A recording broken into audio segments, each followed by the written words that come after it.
Тортубуз коробкага койгондон кийин жылып кетпеш үчүн эмне кылышыбыз керек? Ошол тууралуу болмокчу азыр. Ассаламу алейкум, менин каналыма кош келдиңиз. Бул каналда сиз ар түрдүү шириндиктерди жасаганды үйрөнсөңүз болот жана ашканага тийиштүү, аял затына тийиштүү ар түрдүү видеолор чыгат буюрса.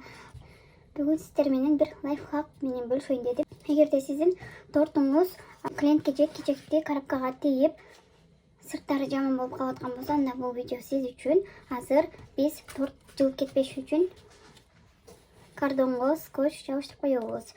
Аны кандай кылабыз? Азыр көрсөтүп берем. Ушинтип скотчту алып алдык. Эми буну тегерек кылып клейин сыртына каратабыз дагы. Дал ортого же болбосо бир чекерегине дагы бирөөнү кылып туруп, бул чекесине кылсаңыздар болот.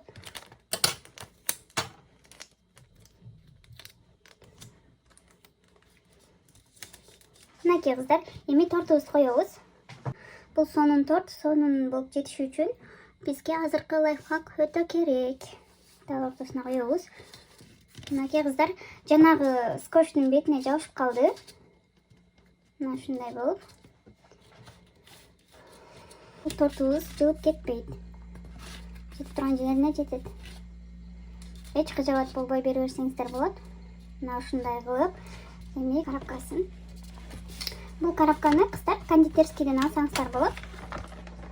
Негизи ар бир шириндик болобу, эмне жасасаңыздар дагы сырткы упаковкасына көңүл буруңуздар.